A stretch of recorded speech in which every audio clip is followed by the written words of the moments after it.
Good morning, students.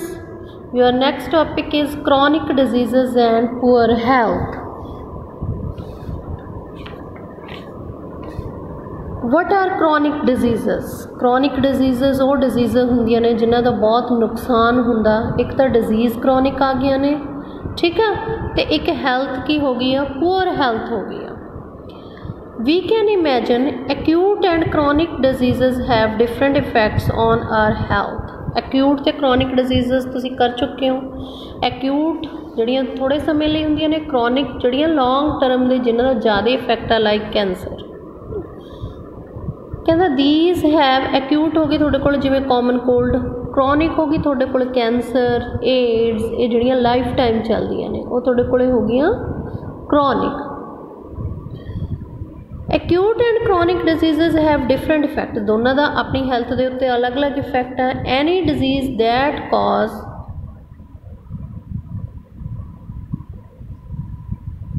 poor functioning of some part of the body will affect our general health as well as कोई भी disease है, चाहे acute है चाहे chronic है, जिहड़ी साडी किसी भी body दे किसी कुछ पार्ट्स नूं, चाहे एक पार्ट ते चाहे दो ते किसी भी पार्ट दे उत्ते जिहदा इफेक्ट बुरा पैंदा आ, ठीक है जी। कोई भी डिजीज़ आ, चाहे एक्यूट आ चाहे क्रॉनिक आ, जिहड़ी अपनी बॉडी दे सम पार्ट्स दी फंक्शनिंग दे उत्ते बुरा इफेक्ट पाउंदी आ, तां ओह साडी हैल्थ ते भी बुरा इफेक्ट पाउंदी आ। This is because all functions of the body are necessary for general health. ये नहीं भी जे साड़ी एक लत्त दुखदी है तो असी सही हाँ, वो कहता सही असी तां ही होवांगे जे सारे बॉडी पार्ट्स सही होणगे।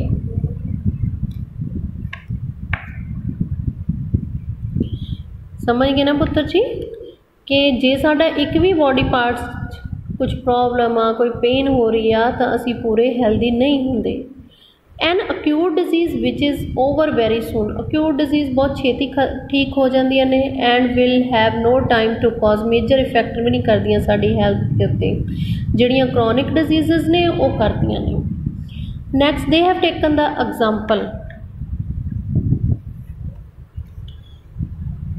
think about a cough and cold which all of us have from time to time। और एग्जाम्पल ये है कि कफ ते कोल्ड आपां सारिਆਂ ਨੂੰ आम ਹੁੰਦੀ ਰਹਿੰਦੀ ਆ। मोस्ट ਉਹਦੇ ਵਿੱਚੋਂ ਕਈ ਸਾਡੇ ठीक हो जाते हैं, छेती वैल हो जाते हैं एक हफ्ते के अंदर ही ਜਾਂ 4-5 ਦਿਨਾਂ ਦੇ अंदर।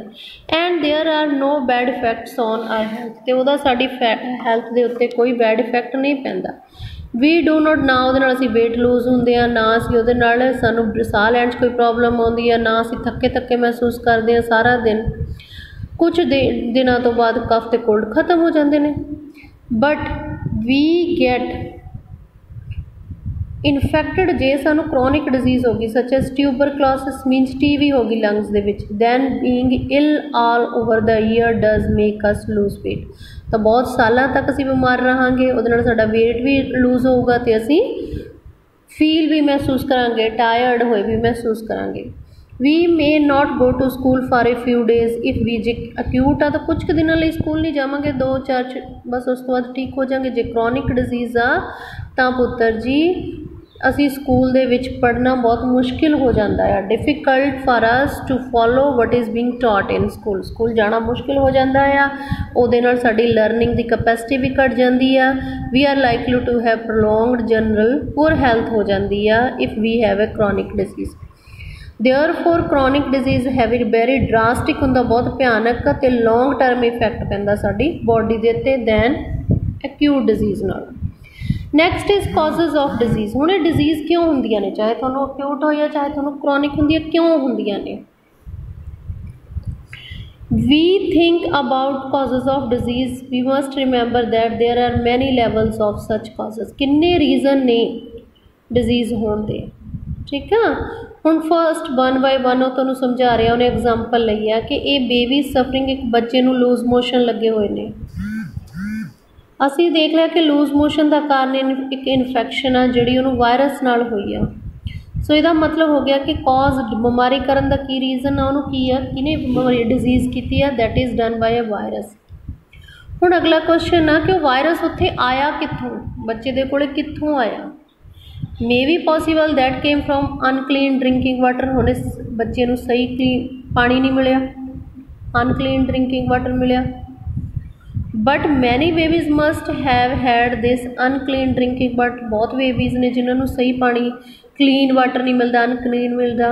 Y is that one baby developed loose motion, हुण किन्ने बच्चों को अनक्लीन वाटर मिलिया सी? पहला तो ये हो गया भी वायरस, हुण वायरस उत्थे आया किवें? इन्होंने ले लिया, एज्यूम किया, मन लिया कि उत्थे आया कित्थों आ? अनक्लीन ड्रिंकिंग वाटर तो आ, भी उन्हें जो पानी पीता वो साफ नहीं सी। ये भी हो सकता कि बच्चा मिट्टी च खेडदा उत्थों आ गया, पर वो कहते उस मिट्टी च जां उस पानी किन्ने बच्चों ने पीता तो इस बच्चे नूं ही लूज मोशन क्यों होए, बाकियां नूं क्यों नहीं होए?